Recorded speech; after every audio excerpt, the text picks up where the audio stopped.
magaalada Birmingham ee wadanka Britain ayaa waxa lagu qabtay munaasabad ballaaran oo shacab uu kaga qaadayay murashax kale oo ku soo biiray murashaxiinta u tartamaya doorashooyinka madaxweynenimada Jubaland.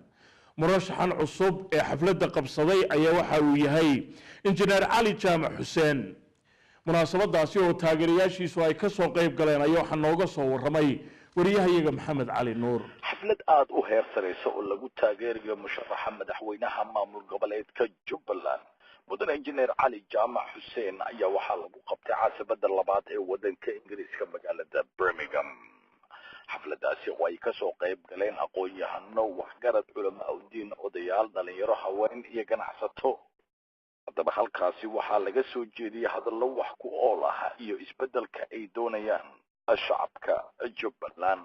hadaladoodina waxaa ka mid ah bismillah alhamdulillah wassalatu wassalamu ala rasulillah sayyidina muhammadin wa ala alihi wa sahbihi ajma'in. assalamu alaykum wa rahmatullahi wa barakatuh. awalan marka ugu horeysa waxaan dhammaan marti sharafta qaybaheeda kala duwan uga mahad celinayaa sida sharafta iyo qiimaha leh ay u soo ajiibeen ugana soo qaybgaleen xafladan qiimaha iyo quruxda badan ee lagu taageerayo musharaxa madaxweynaha dowlad goboleedka Jubaland injineer Cali Jaamac Xuseen. maadaama aynu nahay ummad muslim ah waxaan marka ugu horeysa xafladda iyada ku bilaaban doonaa aayadaha quraanka kariimka iyo kelimad wacdi iyo dardaaran ah oo uu inoo soo jeedin doono Sheekh Fuad. bismillahir rahmanir rahim. alhamdulillahi rabbil alamin wal 'aqibatu lil muttaqin wa la 'udwana illa 'ala adh-dhalimin wa ashhadu an la ilaha illa Allah waliyyus salihin وأشهد أن محمدًا عبده ورسوله الأمين صلوات ربي وسلامه عليه وعلى آله الطيبين الطاهرين وصحابته البررة الكرام. أما بعد السلام عليكم ورحمة الله وبركاته. سلامك بعدي وحن آدي أدو فرح سنة هي كسوق يبقى حفلة قروحة يقيمها بدن oo ay jaaliyada Soomaaliyeed ee magaalada Birmingham ugu muujinayso farxadda iyo soo dhaweynta iyo taageerada ay ku taageersan yihiin musharaxa madaxweynaha dowlad goboleedka Jubaland walaalkeen injineer Cali Jaamac Xuseen shacab dheer oo aad iyo aad u naqaano wanaag badanna ku ognahay. marka waxaan ku bilaabayaa kelmad yar oo kooban oo dadka muslimiinta ay markay meel isugu yimaadaan kulan kasta iyo ujeedo kasta isugu yimaadaanba waa inay wax wanaag ay isfaraan oo ugu horeysa in Ilaahay subhanahu wa ta'ala cabsidiisa xasuusiyaan oo nabiga ku saliyaan sallallahu alayhi wa sallam si kulankaasi ay barako iyo wanaag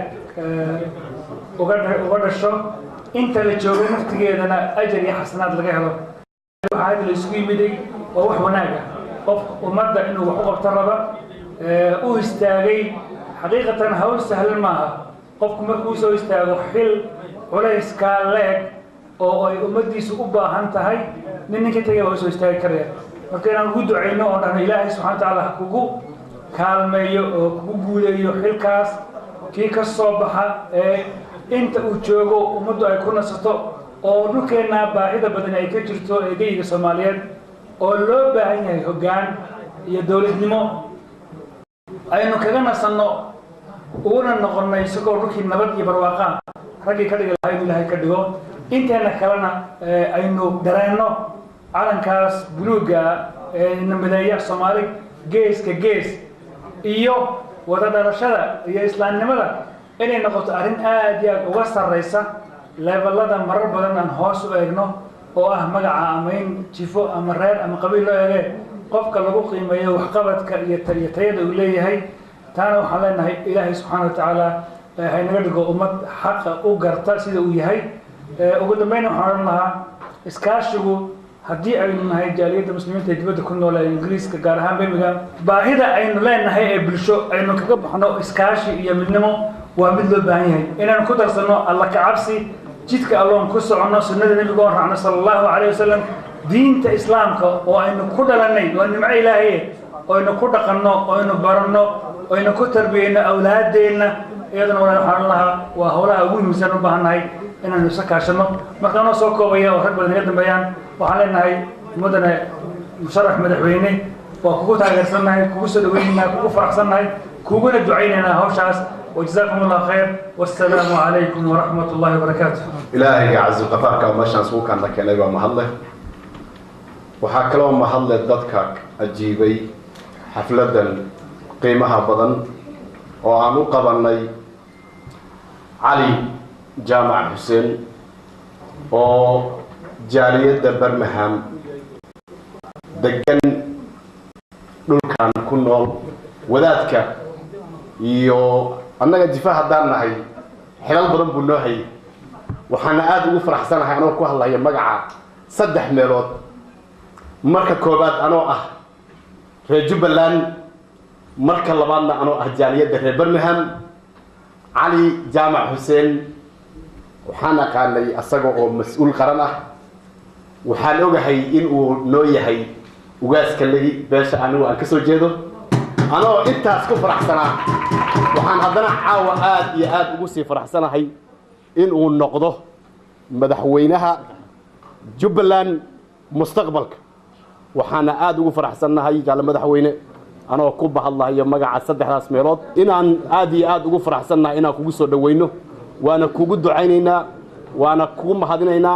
آد يآدنا إلهي وحنا وجرجيننا إنه وقت كذا سيدا كوفو ذيو وحنا كوجسوا دويننا جمع فرن كلي اللاب وحنا كل دردار منا أحسن إيو عدالة إيو معمول وناكسن سيدا كنا قانون أو كارجين إنه إنا ضحكوا جامسيد وأنا مهزنتين السلام عليكم ورحمة الله وبركاته. بسم الله الرحمن الرحيم. الحمد لله رب العالمين ثم الصلاة والسلام على رسول الله وبعد. إلهي ما مهل هل كان شو كان مركب وجه رئيسا waxaan u mahad celinaynaa dadkan sharafta leh oo meesha fadhiya oo isugu jira qabanqaabiyaashii shirka iyo ka soo qaybgalayaalba hawsha weyn iyo dadaalka iyo ka soo qaybgalka ogolaanshahooda intaas oo dhan waan ugu mahad celinaynaa dadka meesha isugu yimid oo qabanqaabada galay marka labaad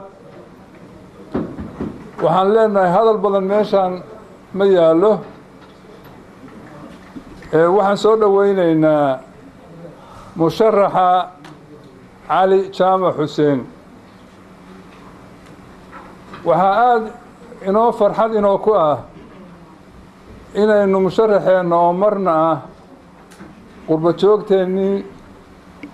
marna ah reer Birmingham marka kalena inuu ka qayb galaya tartanka rag isku heli doono oo kolleyba rag badan baa ka horeeye waxaan rajaynaynaa inuu ku guuleysto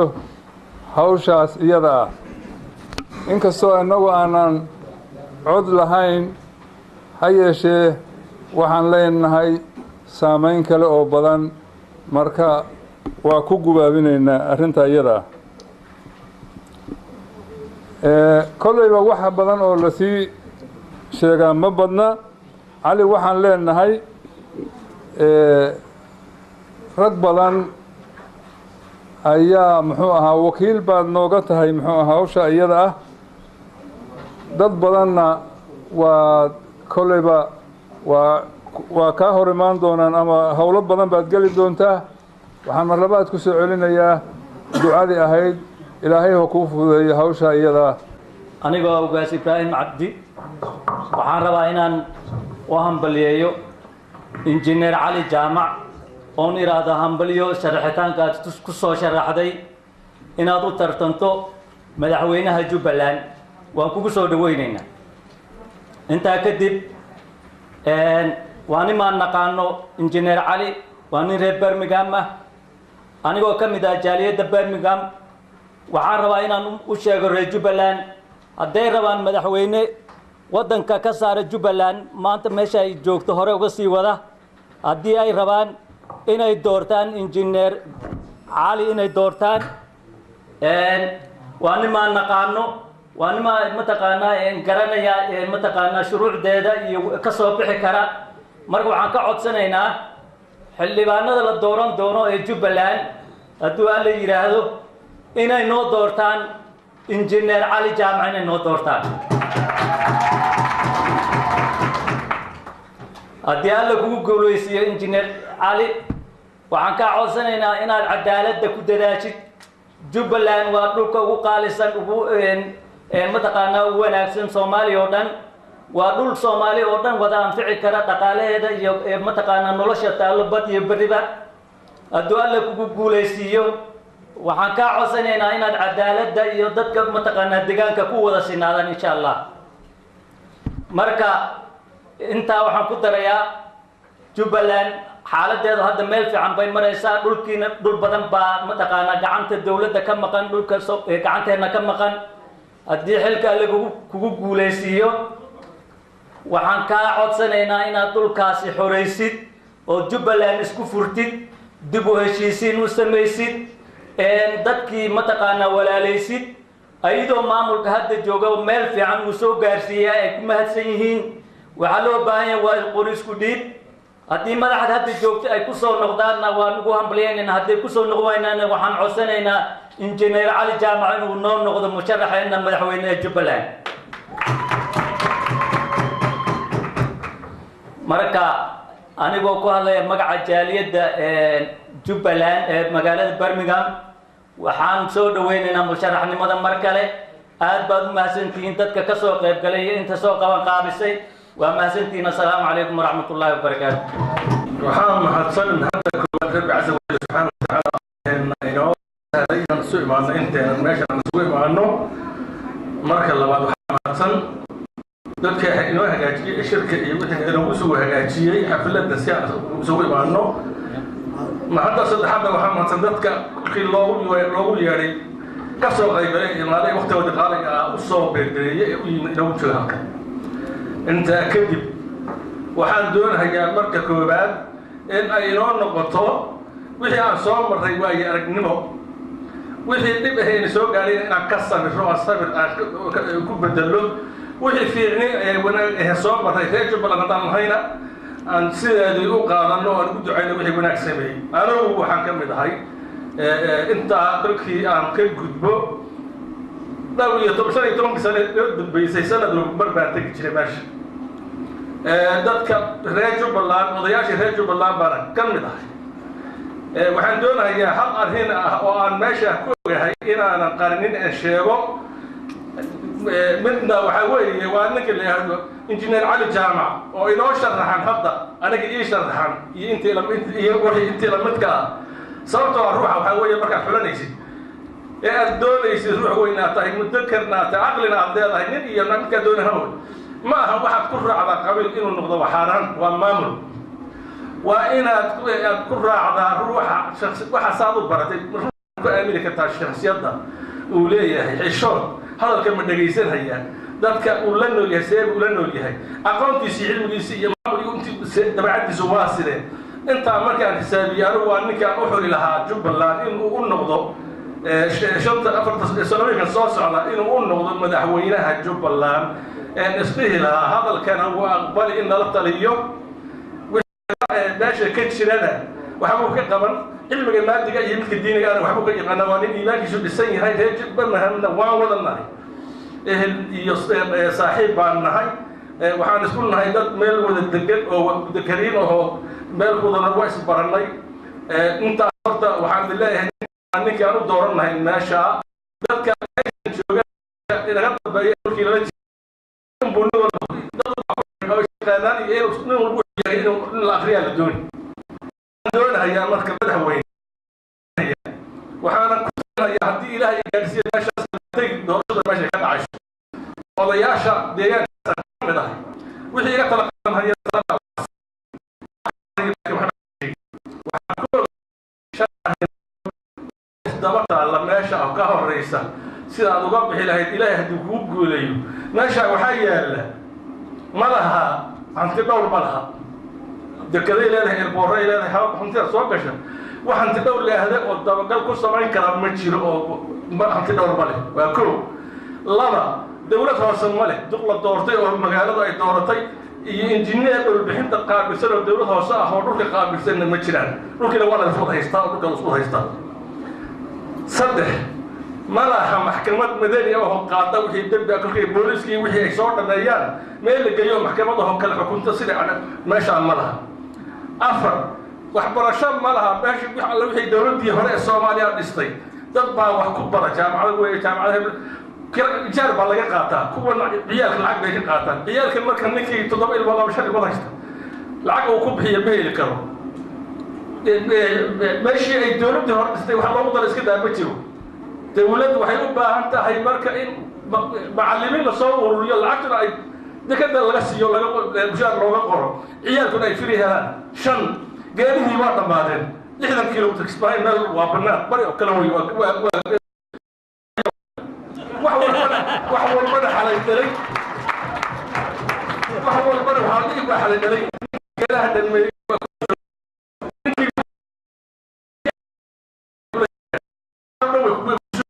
ilaahay idinkii waa ku guulayna inaad noqotid madaxweyne laakiin adiga oo ma samayn kartid meesha waxay u baahan tahay dadku waxay u baahan yihiin laba nabad iyo nolol nabad iyo nolol see loo samayn karaa cadaaladdaa samaysan cadaaladdu see u samayn kartaa cadaaladdu waa sharci la ilaaliyey oo lagu dhaqmay oo la dhaafaynin sharciga marka ninka madaxweyne markuu noqdo ama heer intay la eg tahay darajadaadu dabagal baad leedahay oo inaad dabagasho maamulkii aad samaysay in adigii kaashiyeeri noqoto oo adigii wixii iisoo ururiya tiraado oo adigii wixii labadii ruuxee la kala bixina tan anaa kala bixini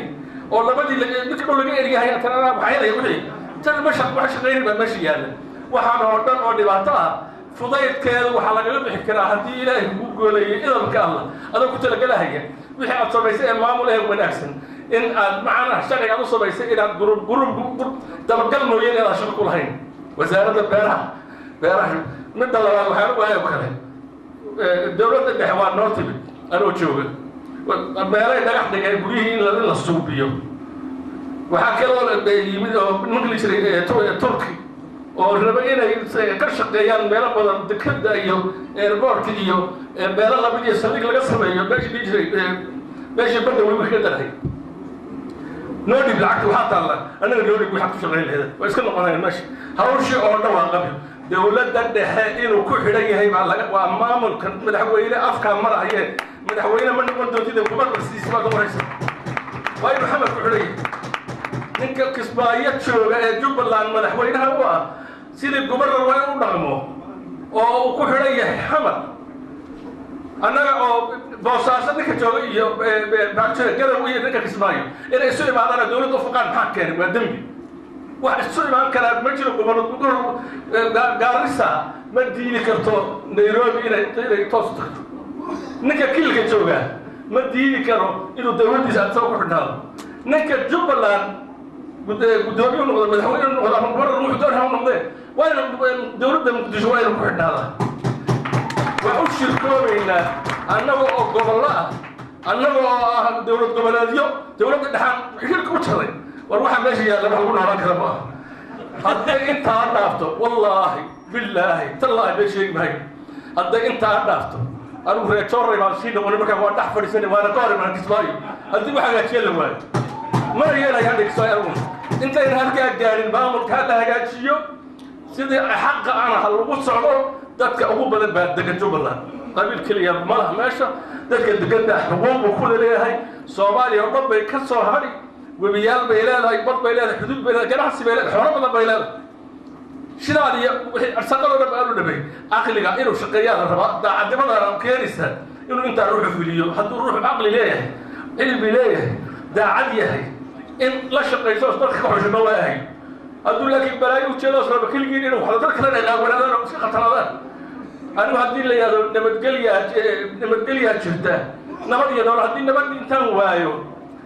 aan xoolo badan helo oo meelaan xoolihaan helay meelaan ku cuni waayo maxay tari xoolihii oo intaan xado dadka ka arursado aan hadeeraha dayo ma fiican haddii intaan yidhaahdo nabadii oo nabadgelyadii carruurtii gaajo iga dhimato meesha waxaa la rabaa nabad iyo nolol labadana waxaa keeni karta cadaalad waxaa ku leeyahay ilaha waxyaalaha meesha yaalla ma dhammaystiri karo waa shir waxaa ku jiro ilaahay ha kugu garab galo annaga waa ku dooranay kuwa naga dambeeyana ku dooran doona idamka ilaahay wixii marka u ansaxana cadaalad bay u baahan tahay cadaaladda idaara samaysa aduu hogaamiyaad ka tahay daacadka ah oo keliya wixii dhegaysigaad dhegaystay waa mahadsantihiin sidaa asalaamu calaykum waraxmatullaahi wabarakaatu dhammaan waa idin salaamayaa gaar ahaan madaxweynaha musharaxa madaxweynaha cali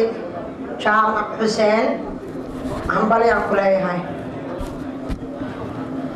bise waxaa laga bilaabay baraka maale وبرويانو إسلام كوبباليا إيوانو برانا يالو باشكنا العجاب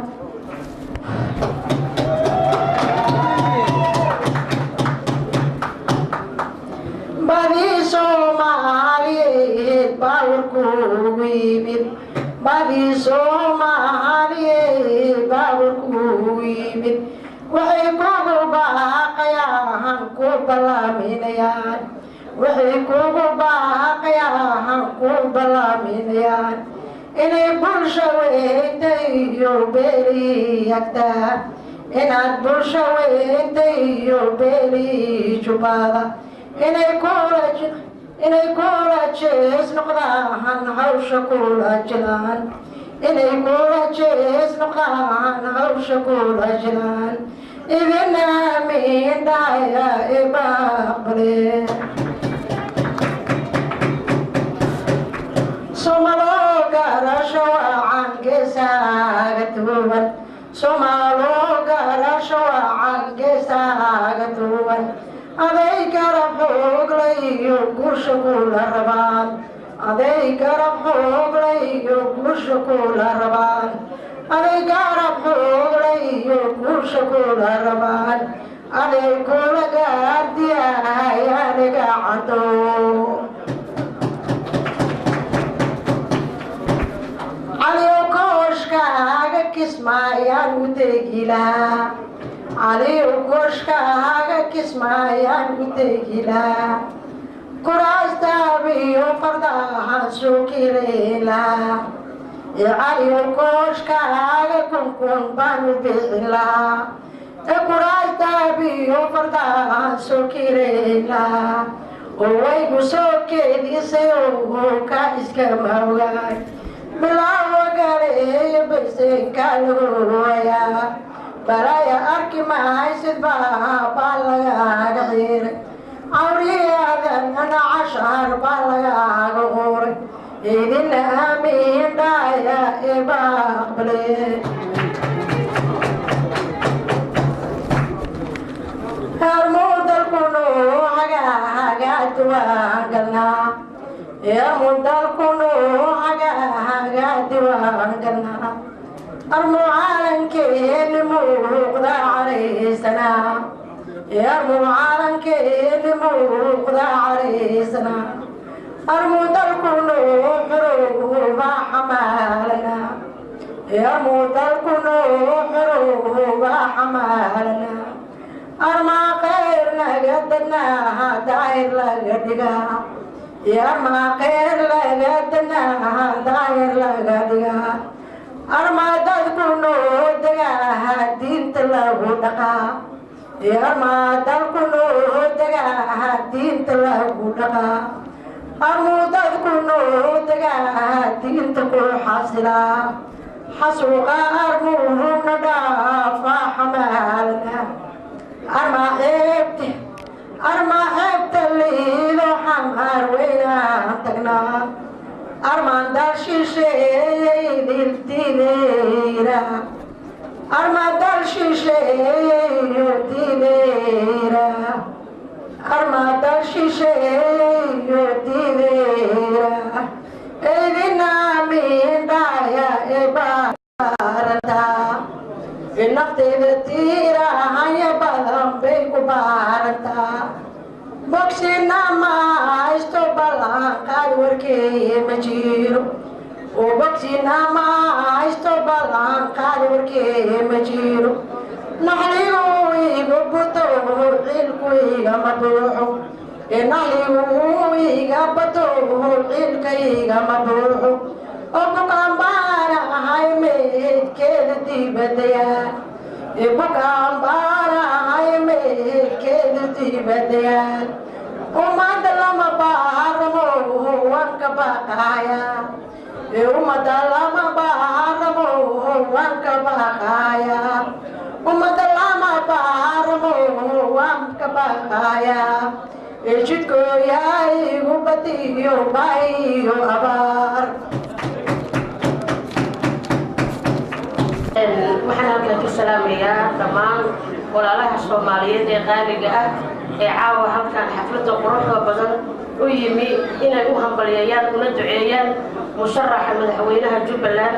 mudane injineer Cali Xuseen Jaamac oo aan leenahay mudane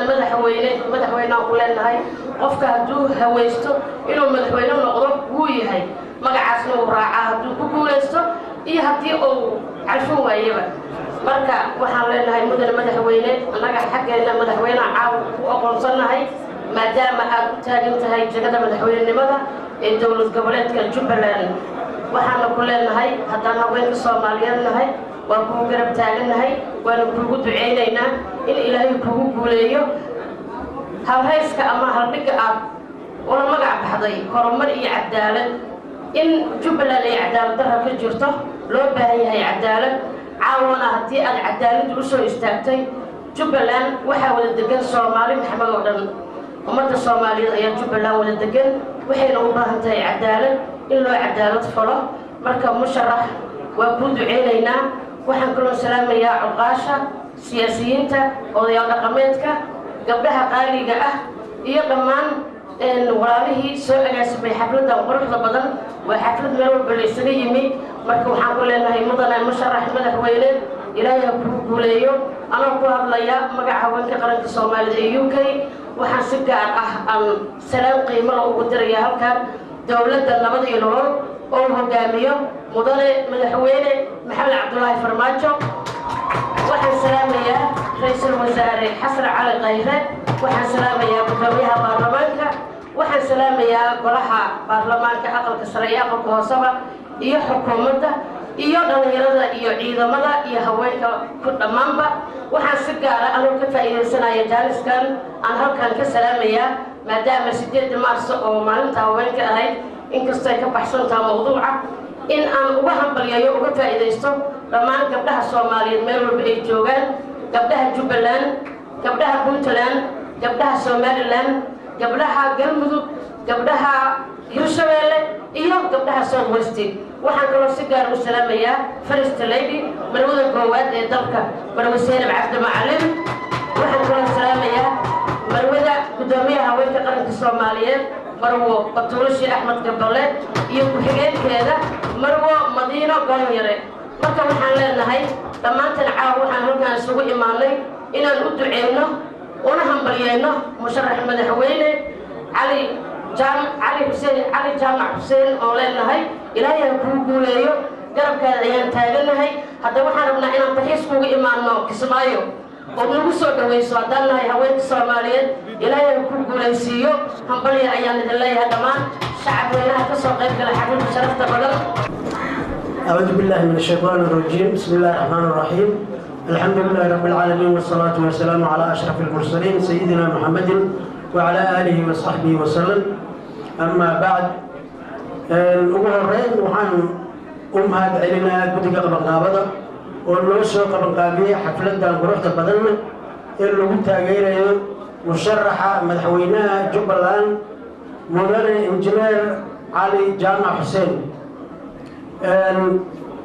intaas kadib waxaan aad iyo aad u taageersanahay musharaxa waxaan ugu duceynaynaa in ilaahay ku guuleeyo marka uu ku guuleystana ilaahay uu waafajiyo cadaaladda iyo xaqa iyo horumarka wabillahi tawfiiq wasalaamu calaykum waraxmat ullaahi wabarakaatu assalaamu calaykum waraxmat ullaahi wabarakaatu dhammaantiin waan faraxsanahay inaan caawa aynu halkan isugu nimaadno madashan sharafta leh ee aynu isugu aynu ku soo dhaweynayno walaalkeen Sheekh Cali oo u taagan doorashada madaxweynaha Jubbaland khayr iyo barako ayaynu u rajaynaynaa waxaynu kula dardaarmaynaa hadalka intiisii ugu qiimaha badneed waa la wada yidhi waxaynu kula dardaarmaynaa sheekh cali ow waxa lagugula hadlayo ee laguu sheegayo kulligood wada weele jubbaland waa dhul aad u barwaaqa oo hodana nimcada taalla iyo barwaaqada taallana loogaga bixi karo cadaalad iyo horumarka halkaa aad ku soo qortay haddii ilaahay idamkiisa malaamixda noo muuqata waad heli doontaa oo aad ku guulaysato waxaa ku hor yaalla howlo badan oo aad iyo aad u mug weyn mandaqadaasi waa mandaqad qaniya dad badan baa ku nool waa meel soomaaliya oo dhanba ku wada filan baan aaminsana dardaaranka intaa markaan ka baxo waxaan ku darsanayaa iyadoo kaftana haddaynu nahay reer Birmingham maadaama uu sheekh cali ininku aynu saaxiib ahayn oo uu reer Birmingham nala ahaa maadaama uu isagu musharax iyo madaxweynaha yahay sida hadda inoo muuqatay aynu qiyaasayno isaga ayaa madaxweynaha marka si aynan ugu kala tegin armaynu ku qurux badan tahay inaynu halkan ka dooranno madaxweynaheena iyo madaxweyne ku-xigeenka oo aan anigu madaxweyne ku-xigeen halkan uga noqdo runtii ugaasho badanaa hadlay Birmingham intaasoo ugaashinay joogaan maa beysan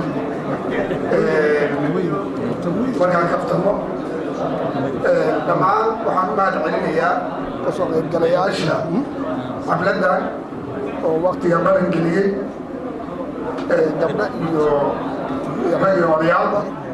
jaaliyadda ballaaran ee Birmingham waxaan kaloo ku faraxsanahay in injineer cali jaamac oo reer Birmingham oo walaadka aniga oo waaska aniga in uu madaxweyne Jubbaland uu noqdo dadka caqliga saaxiibku ah dadka aqoonta leh maanta Soomaaliya waxay maraysaa yaa qaali jiray maraysaa dowladda madaxweyne ilaahay xilkaasi Allah ku fududeeyo Allah kula garab galo insha Allah taala hadaad ku guuleysatid gobolkaas siday dad badan sheegeen waa gobol aad ballaaran oo dowlado badan xaduud leh sida Ethiopia iyo Kenya aniga waan garanayaa reer Gadaanahay reer Doolow iyo Luuq waanahay iyo reer Bohol kala side ilaa iyo Buulaxaawo dhulkaas waa dhulkaan ku soo koray runtii dhanka jubbooyinka labada jubba maana laakiin reer Gadaana oo Gadaan aad u kala qaana waa dhul aad u ballaaran oo biyaal leh saddex webi marto bad leh insha allahu tacaala hadduu ilaahay maaragtay dadka aqoonta leh oo runtii qurbaha ka tegey waa dhul ay maaragtay dadkii shaqo abuur iyo nolol ugu samayn doonaan insha allah ilaahay xilkaasa kuu fududeeyo howl badan aad sugayso badda maanta Kenya ay nagu haysato waa xaduudkaasi ku taallaa marka kii soo dhiciyo oo xaduudaha hagaajiyo xaduudka anaga iska furan kii hagaajiyo allah kaa dhigo xilkaasna allah kula garab galo waana ku salaamaya dhammaantiin waan salaamaya assalaamu calaykum waraxmatullaahi wabarakaatu assalaamu calaykum waraxmatullaahi wabarakaatu calaykum assalaam waraxmatullaahi waxaan dhammaan salaamahayaa aan ugu mahadnaqayaa qabanqaabayaasha kasoo qaybgalayaasha iyo marti sharafta ee xafladda joogta waxaan marka koowaad isku dayaa inaan soo koobo hadalkeyga maadaama murashax madaxweyne iyo khiyaar kaloo laga yaabo inay iga dambeyn doonaan ugaasyo iyo salaadiin fara badan ay iga horumareen oo xigmadda inteedii badnayd ay iga horumartay boontiyada aan rabo inaan adres garay waxaa weeye haddaan nahay dadweynaha reer Jubbaland waxaan jeclaan lahayn inay dhacdo doorasho tii Puntland oo kale ah oo aan qofna ciidu ka badhayo aysan jirin corruption iyo ka madax bannaan dadweynuhu ay tiifiyada ka fiirsadaan anigu gurigeen ka fiirsanahay doorashadii Puntland ayagata waxaan ku sigtay inaan odeeyo siday feer u ahayd marka waxaan jeclaan lahaa doorashada Jubbaland inay sidaas oo kale ay noqoto fair and free election aan cid laga baqahayo aysan jirin murashaxiintu ay madax bannaan yihiin qof waliba deegaanka uu rabo oo gobolka ka tirsan uu ka soo kaambeyn garayn karo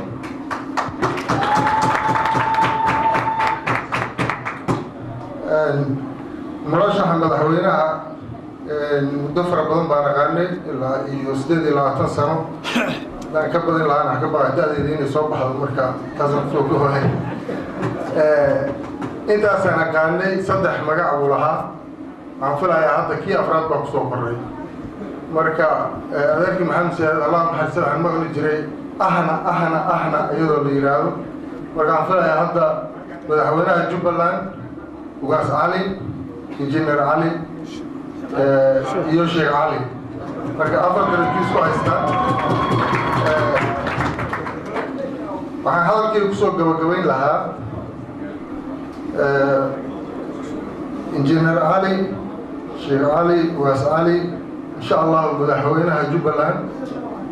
haddii ilaahay subxaanahu wa tacaala arrintaa uu sahlo oo kugu guuleeyo dadka deegaanka jooga waxay u baahan yihiin cadaalad waxay u baahan yihiin sinaan intaasun baana dadka deeqda qof la dharjin kara ma jiro qabiil dargaana ma jiro laakiin haddii dadka loo cadaalad sameeyo waxbaa ka haraya marka ilaahay waxaan ka rajaynaynaa inaad ku guulaysato markaad ku guulaysatana shaqada kuugu horeysa ay noqoto inaad cadaalad samayso midna waa ku dar lahaayo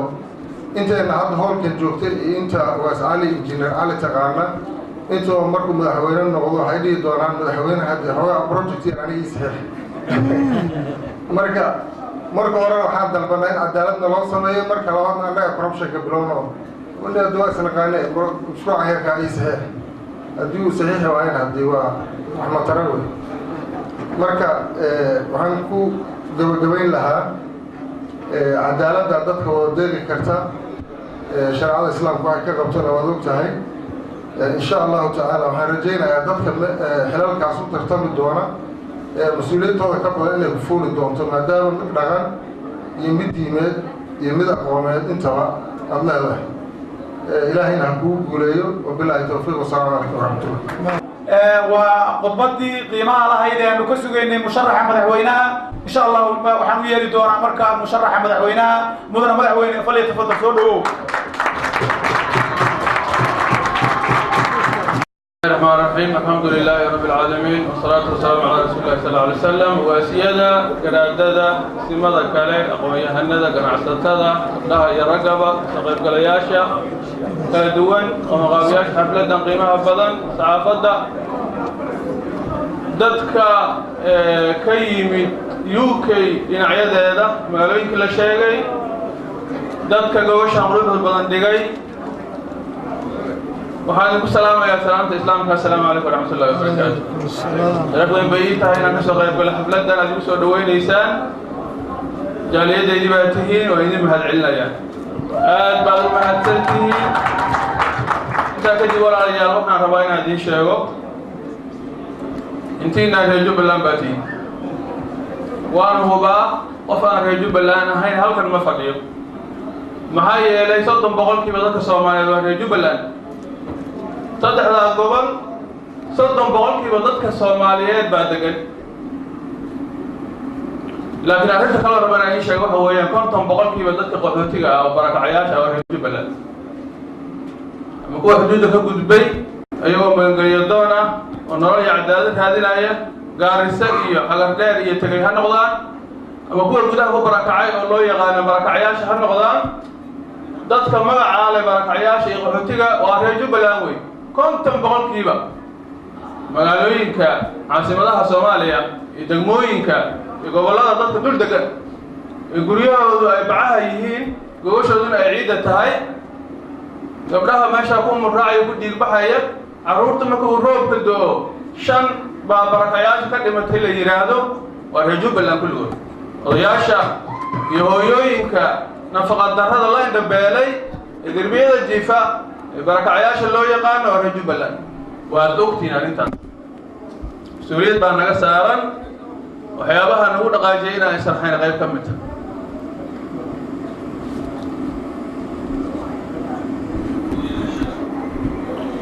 waxaan rabaa inaad ogaataan inaan qaxayno aan carruurta gacmaha haysano mooyi isma inaan weydiin maxaa naga khaldan inaan qaxayno aan carruurta gacmaha haysano mooyi annaga reer Jubbaland ma inaan isweydiin waqtina ma inaan helin inaan isweydiino maxaa inaga khaldan waxaan u baahannahay annaga reer Jubbaland nabad iyo cadaalad iyo horumar muuqaalka iyo sawirka ummadda Soomaaliyeed aan u leenahay annaga reer Jubbaland mid qurux badan ma aha dadka ganacsada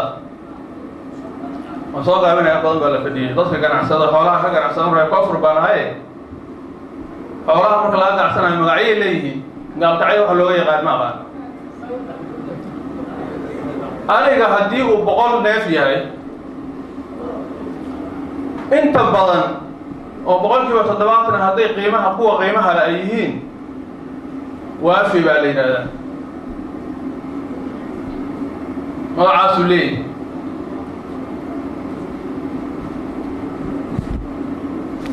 mid kale maxaa la yiraahdaa mid kale oo yar oo aan tayada lahayn waxa la yiraahdaa wasaani haddii xooluhu ay waafiga u bataan oo 70% ay noqdaan kuwa qiimaha leh 30% aan tabarta lahayn oo wasaaniga lama tiriyo qiimaha midka ugu qiimo badan baa la xisaabiyaa laakiin haddii wasaanigu bato 70% noqdo 30 qiimaha leh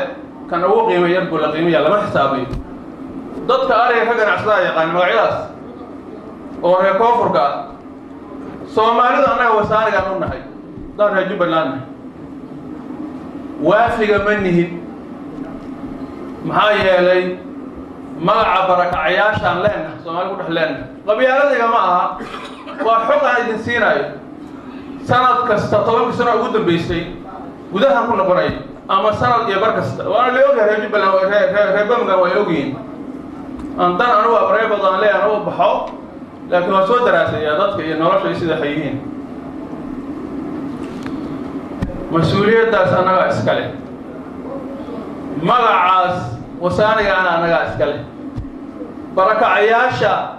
bacaha huwan anaga iskale kuwa xuduudda ka gudbay qaxootiga anaga iskale reer Jubbaland taana qofna ma beenin karo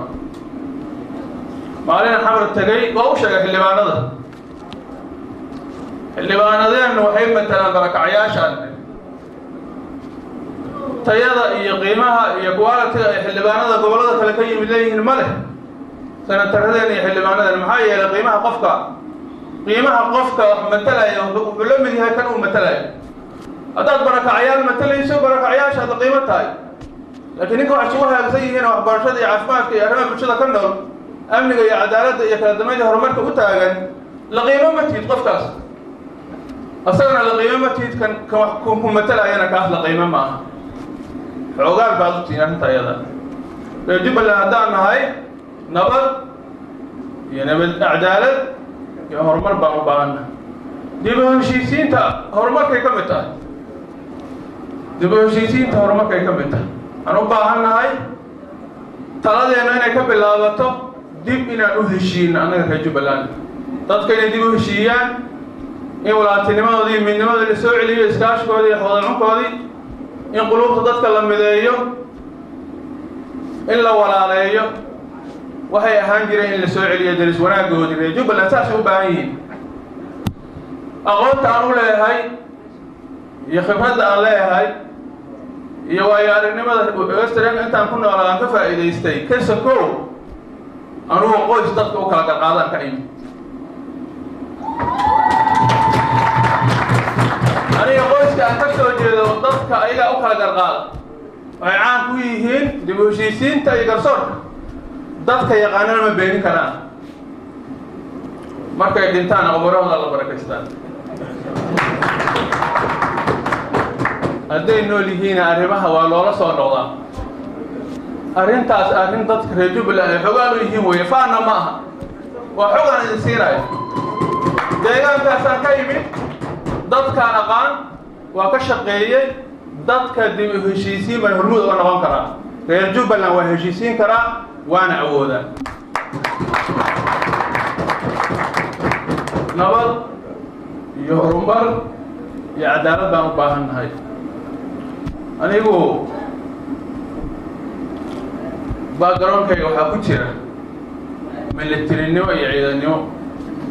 taariikhdeeda sidaasaa ku jira kuliyad military baan ka soo baxay digrii baan haystaa midkiinna hadda ka hor is ogeyn baa laga yaabaa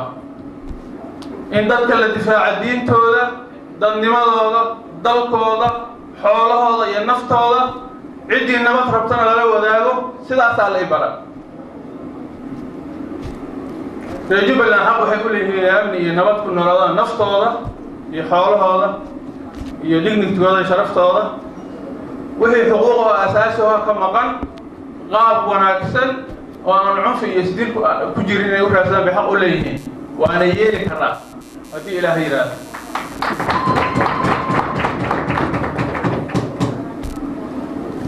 nabad iyo waxaan u baahannahay cadaalad iyo horumar haddaan reer jubbaland soomaalida waa la qabnaa cadaaladda aan u baahannahay ma aha cadaaladda aad u malaynaysaan hadda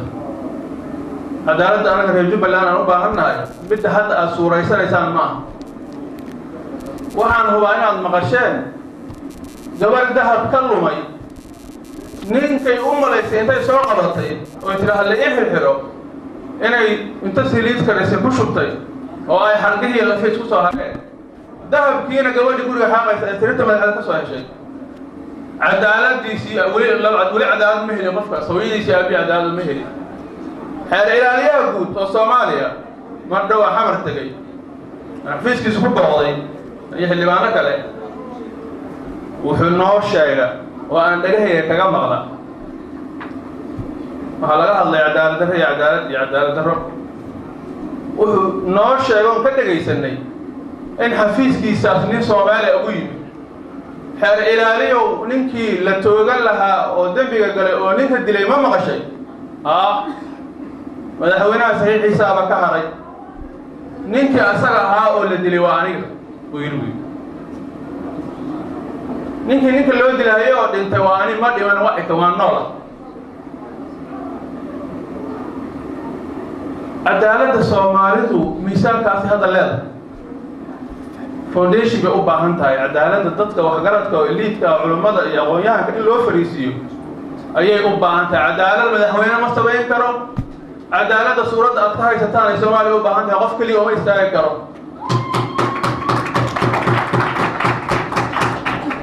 anigu waxaan rabaa inay dhacdo cadaalad waxaana rabaa inay u dhacdo in dadka garadka culummada iyo aqoon-yahanka iyo dadka muslimiinta iyo isimadu iyo gabdhahu inay ka qayb qaataan oo loo fariisto sidee cadaalad iyo sinaan aan u heli karnaa arrintaasaan hormuud ka noqon doona waana yeeli karaa insha allahu tacaala jubbaland waad ogtihiin waa ka duwan tahay gobollada kale maamul goboleedyada kale waxaan haysanaa waxaan gobol iyo maamul goboleed kale haysta aan la-ag waxaa ka mid ah webi aysan 12 bilood biyuhu ka dhammaan waxaa ka mid ah badda aysan kalluunku 12 bilood aan marna la waayo ana kalluumaysato ma ilaa dadka ka shaqeeya waxay ii sheegeen inaan marna uusan ka tegin meesha laga gaari karo waxaan leenahay xuduud 140 milyan ka badan ay ku nool yihiin oo labada dhinac waa Soomaaliya degan tahay oo haddii la gaaro isfaham iyo iskaashi ganacsigeena iyo kala beddelashadana faa'iido u leh laakiin nasiib darro jubbaland waa meesha keliya oo ay carruurta iyo hooyooyinka oon ugu baktiyaan waa la ogtihiin waa meesha keliya oo ay gaajo ugu baktiyaan waa meesha keliya oo ay naftooda kala qaxaan si aysan gaajo iyo oon ugu dhiman oo xuduudda u gudbaan labadii sanaba marka mid sanad ka mid labadii sanaba 48 biloodba mar ka mid ah dadka Soomaaliyeed jubbaland degan xuduudda ka gooyaan iyagoo baahiyo oo ka carray resource hadda aan haysano iyo khayraad hadda aan heli karno annagoo soo saaran hadda dhulka hoostiisa ku jira baahideena waa u dhikama baahida hadda aan leenahay asaasiga inta aan heli karno haddaan la maamul xumeynayso qof jeebkii gelin oo meeshii ku habbooneed la dhigo waa u dhikamaa in baahida asaasiga hadda aan leenahay kaga gudubno waana yeeli karnaa haddii ilaahay yidhaahdo intaa ka badan marba inaan idinku dheereeyo waa idiin mahadcelinayaa jaaliyadaydii baa tihiin si guud baan u wada shaqaynaynaa waa iskaashanaynaa haddii ilaahay yidhaahdo ummaddaas inaan u gurmanaana looga baahan yahay dowrkiinni waa loo baahan yahay aad baad u mahadsan tihiin guulaysta anoo ku hadlaya magaca qabanqaabiyayaasha xafladan qiimaha iyo quruxda badan ee loogu talagalay soo dhoweynta musharaxa madaxweynaha maamul goboleedka Jubbaland injineer Cali Jaamac Xuseen waxaan u mahadcelinaynaa dhammaan jaaliyada qaybaheeda kala duwan ee ka soo qayb galay xafladan qiimaha badan waxaan si gaar ah ugu mahadcelinaynaa walaalaha jaaliyada London,